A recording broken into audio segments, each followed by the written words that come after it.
पहली बार लड़की बिना अंडरवियर के सो जाती है। सोते समय उसका कंबल बाहर निकाला गया, पैरों दिखने लग गए। सपने देखते हुए लड़की बैठकर देखने वाली थी। फिर एक बड़े हाथ ने उसके बालों को पकड़ लिया, उसे बिस्तर पर दबा दिया। वो उसके पिता हैं। लड़की ने पूछा क्या बात है। पिता ने जवाब नहीं दिया। दुबले पतले शरीर को देखकर वासना भरी आंखों को प्रकट करना, फिर झुकना, लड़की को घूरना।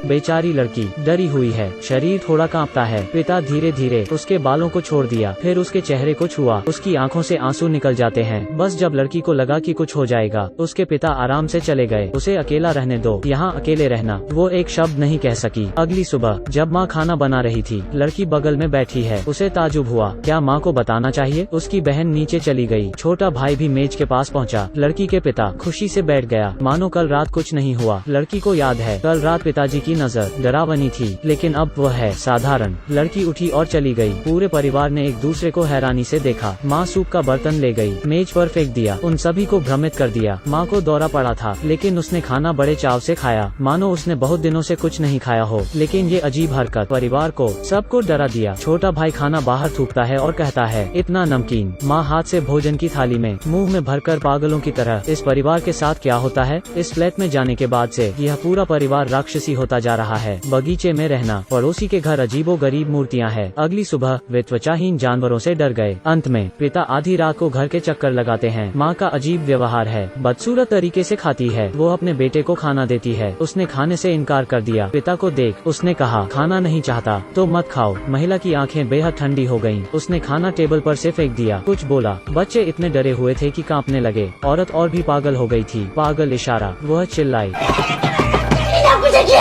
बच्चे को कड़वाहट भरी निगाहों से देख रहे हैं। लड़का बहुत डरा हुआ है, जोर से चिल्लाए। वे इसकी उम्मीद नहीं कर सकते थे। यह केवल उनके बुरे सपने की शुरुआत। लड़की गर्म पानी के नीचे नहा रही है। वो कुछ नहीं जानती। पानी बंद हुआ। वह शीशा साफ कर देखती है। जुड़वा बहन। उसे डरा दिया। बहन करीब आती है, सिर्फ एक मजाक। वे वापस अपने कमरे में आ जाते हैं। छोटी बहन उससे कहती है, कल रात की कहानी। पापा कमरे में घुसे, पर वो नहीं मानती। उसी समय पर पिता ने दरवाजा खोला और अंदर चले गए। दोनों आनन फानन में भागने लगे, लेकिन उन्होंने क्या कहा पिता ने सब सुना। वो दोनों बहनों से पूछताछ कर रहा था। पेन ट्यूब तक पहुंचते समय एक पेपर कटर निकाल, पूरे ब्लेड को ऊपर की ओर निकाल, उनके पास आना, मारते हुए। लेकिन बड़ी बहन द्वारा दूर धकेल दिया। दोनों तेजी से भागी। पिता अचानक उनके सामने आ गया। लड़की के बाल पकड़ उन दोनों को कुछ देर मौन में देख, फिर लड़की को कुछ मीटर दूर फेंक देता है। वह सीढ़ियों पर गिरती है, फिर बेहोश हो गई। छोटी बहन ने उसकी ओर देखा, फिर पलट गई। अपने पिता की ओर देखा, उसने घुटने टेक दिए। रेंगने लगी। दौड़ते हुए उसने पीछे मुड़कर देखा। पिता ने पीछा भी नहीं किया, लेकिन कदम से कदम मिलाकर गोदाम तक गया। एक बड़ा हथौड़ा निकाला,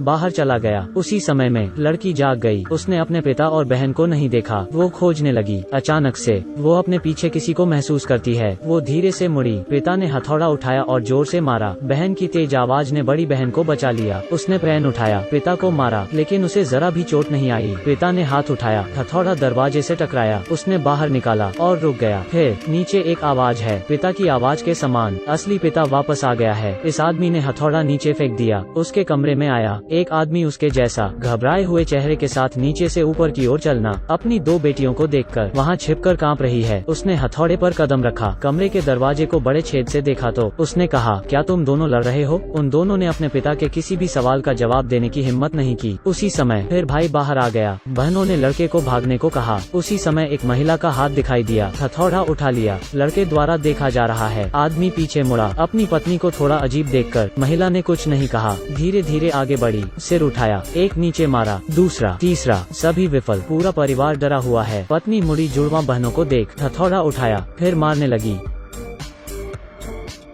उसने कुछ और बार मारा। पिता के पास सोचने का समय नहीं था। पत्नी को कसकर पकड़ लेता है, उसे दूर धकेल दिया। महिला की शैतानी मुस्कान। उसके सामने पूरे परिवार को देखो। मुस्कुराना बंद कर दिया और चली गई। उसने जमीन पर पड़े कांच के टुकड़े पर कदम रखा। उसके पैरों में चोट लगी। पैरों से कांच निकल आया। उसे दर्द का पता नहीं लगा। कमरे में प्रवेश कर अचानक से माँ की आवाज आई। उसने अपना मुंह ढक लिया। आश्चर्य में ऊपर कदम रखा। आदमी कमरे की ओर देखने के लिए मुड़ा। अभी कौन था? वो अभी भी अपनी पत्नी से डरता है। फिर उसने दरवाजा खोला, अंदर कोई नहीं था। आदमी ने देखा जमीन पर खूनी हथौड़ा है। माँ अपनी बेटी को देखने जाती है। वे बहुत डरे हुए थे। छिपने के लिए जल्दी करो। अगले दिन उस आदमी ने झट से अपने भाई को बुलाया, उसे इस समस्या को संभालने के लिए कहा। दोपहर में छोटा भाई धार्मिक व्यक्ति है, वो समय पर घर आ गया। अपने बड़े भाई से कहता था उसने कुछ देखा। उसका भाई अंधविश्वासी नहीं है, जिससे दोनों भाइयों के बीच संबंध और दूर होते चले गए। रात में परिवार ने एक साथ सोने का फैसला किया। आधी रात में लड़का शौचालय जाना चाहता था, उसने अपने परिवार को नहीं जगाया। वो बहादुर है। वो उसी समय शौचालय में प्रवेश कर गया। उसी शख्स की परछाई भी गुजरी। वास्तव में दुनिया भर के बच्चे एक जैसे होते हैं। बच्चे ने चाकू उठाया, एक शैतानी मुस्कान। वह नीचे झुका और रुक गया। बच्चे ने छोटे भाई को नहीं मारा, कुछ इसे रोक रहा था। भाई ने आंख खोली। ऐसा हुआ कि उसकी उपस्थिति के कारण पूरे परिवार ने बेफिक्र होकर रात गुजारी। अगले दिन छोटे भाई को पता चला वो समस्या को संभाल नहीं सकता है। उसने पुजारी को बुलाया। इस परिवार की स्थिति का विश्लेषण करने के लिए हर कोई दौड़ पड़ा। उन्होंने रेखांकित किया एक भूत भगाने की योजना। यह कार्डिनल शक्तिशाली है, उसके बहुत सारे अनुयायी हैं। उस दोपहर छोटे भाई ने कार्डिनल को आमंत्रित किया। रास्ते में वहाँ पागल कौवे, हाईवे पर चलती कार के लिए पागल कौवों की भीड़। विंडशील्ड टूट गया है, समझना मुश्किल है। वे कार क्यों नहीं रोकते? क्या हुआ? सभी अनुयायी और कार्डिनल के साथ दिखाई देते हैं, लेकिन दुर्घटना में मर जाते हैं। उसी समय में आदमी बांध देता है उसकी बेटी को बिस्तर पर। माँ यह देख नहीं सकती, कोई और रास्ता नहीं। उन्हें कार्डिनल और अन्य के आने की प्रतीक्षा करनी चाहिए। आधी रात में छोटा भाई वापस आ गया है, पूरी बॉडी पर खून लगा हुआ है। वो बुरी खबर लाता है। पुजारी और सभी मर चुके थे। बाद में उन्हें खुद पर भरोसा करना चाहिए। पोते को बिस्तर पर लेटा हुआ देखना बहुत असहज होता है। छोटे भाई को कुछ करना चाहिए। वो वाकई कायर है, क्योंकि उसने पिछली बार दुष्ट आत्मा को नाराज किया था, पूरे परिवार को मरवा दिया। उसे फिर से ऐसा होने का डर था। अगर वो फिर से अपने भाई के परिवार को खो देता है, वो जीवन भर पछताएगा। भाई जमीन पर घुटने टेककर भीख मांगता है। उम्मीद थी कि वो कुछ कर सकता है। उन्हें जोखिम उठाना चाहिए। मौत हर जगह है। छोटा भाई मोमबत्ती जलाता है, फिर पवित्र जल का छिड़काव कर। जब बड़ी बहन ने ठंडे पवित्र जल को छुआ, वो बहुत असहज थी। इतनी ठंड, वो दर्द में रोई। पता नहीं क्या हुआ। लड़की पर रखा जादू का सामान, उसकी कोई प्रतिक्रिया नहीं थी। परंतु बड़ा ड्रामा अभी शुरू हुआ है। बच्ची के हाथ पैर पलंग से बंधे थे। वो बहुत डरी हुई थी। आदमी उसे मारने के लिए चाबुक का इस्तेमाल करता है। वो दर्द में है। वह चिल्लाती है। परिवार भी आहत। वाकई बहुत दर्द होता है। वह चिल्लाई। उन्होंने उसके साथ ऐसा व्यवहार क्यों किया? आदमी ने अपने पिता से कहा जारी रखें। पिता ने फैसला किया। लड़की के बिस्तर पर जाने के लिए धीरे से कसकर पकड़, पैर खींचे। लड़की रोना बंद नहीं करती। आदमी ने जादू की वस्तु निकाली। लड़की के पेट के सामने रख दो। लड़की के रोने और मिन्नत करने के बाद उसने दूसरी बार चाबुक मारा। यह पीड़ादायक है। तीसरा वाला बहुत आहत। चौथी लगभग मरने वाली है। पांचवा छठा लड़की को पीटा, पर बाप के दिल में दर्द होता है। आदमी ने गीली लाठी उठा ली, लगातार कोड़े मारता रहा। लड़की इतनी आहत है कि उसे लगभग कुछ भी महसूस नहीं हो रहा है। जब लड़की ने सिर घुमाया, एक चाबुक सीधे चेहरे पर। उसी समय में दुर्घटना स्थल पर पहुंचा क्रेन ट्रक। उस समय जब उन्होंने कार्डिनल और अनुयायियों को बचाया था, एक विस्फोट हो गया। क्या अजीब बात है, इनमें छोटा भाई भी है। वो बहुत लंबे समय से कोमा में है। सीन फिर बदल गया। क्या लड़की को पीट पीट कर मार डाला गया है? अगर सभी को पता होता उनके सामने आदमी एक दुष्ट आत्मा है। परिणाम क्या है? आदमी जारी है। लड़की की बेरहमी से उसे लगातार पीटा। माँ वास्तव में अब और नहीं ले सकती।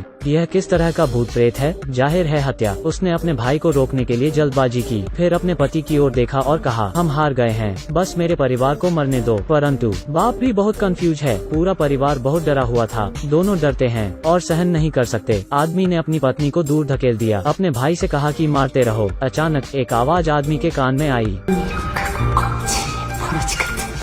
पति को कुछ एहसास होता है। वो धीरे से खड़ा हो गया, अपनी पत्नी का गला पकड़ दबाने लगा। भाई एक अप्रत्याशित भयावह मुस्कान मुस्कुराता है। छोटा लड़का रोने से डर रहा था। पत्नी ने उठाई पानी की बोतल, पति को सीधे सिर में मारा। पति ने पत्नी को जमीन पर पटक दिया, जिससे वो बेहोश हो गई। अपनी कमजोर पत्नी को देखकर वो फिर से समझने लगता है। सिर घुमाकर छोटे भाई की मुस्कान और भी शैतानी हो गई। आदमी ने दानव की ओर आरोप लगाया, उसे उड़ा दिया। शैतान के लिए बस में, उसे मारने के लिए। असली भाई पीछा कर, मंत्र जाप और परिवार को बचाया। लड़की को तब तक पीटा गया जब तक उसके पास ताकत नहीं बची। धीरे धीरे नीचे गोदाम की ओर चले। उसने अपने पिता की ओर देखा और पूछा मुझे इतनी देर तक क्यों पीटा है? क्या मैं तुम्हारी बेटी नहीं हूँ? उसी समय पर छोटे भाई ने निकाला जादू का आईना। दानव ने आखिरकार अपना असली रूप प्रकट कर दिया। छोटे भाई ने फैसला किया इसे उसके शरीर में प्रवेश करने दें, फिर दुष्ट आत्मा के साथ स्वर्ग में विसर्जित। सजा स्वीकार करो। उसका विश्वास धराशायी हो गया। यह जीवन में पहली बार है वो अपने पंथ से अलग हो जाता है। समापन दृश्य, जबरदस्त बिजली हमला मैं लूंगा। इस दृश्य की समीक्षा न करें। छोटा भाई पूरी तरह से अपनी इच्छा और विश्वास पर निर्भर है, अपने अंदर के दानव को दबाने के लिए, ताकि वो उसे आत्मसात न करे। यह कोरियाई भूत भगाने की फिल्म, चाहे वह फिल्मांकन हो या भावनाओं का दर्शना, सभी बेहतरीन है। आप लोग, यदि आप रुचि रखते हैं, आप इसे देखने की कोशिश कर सकते हैं। अलविदा। आगे कहानी और भी दिलचस्प होगी।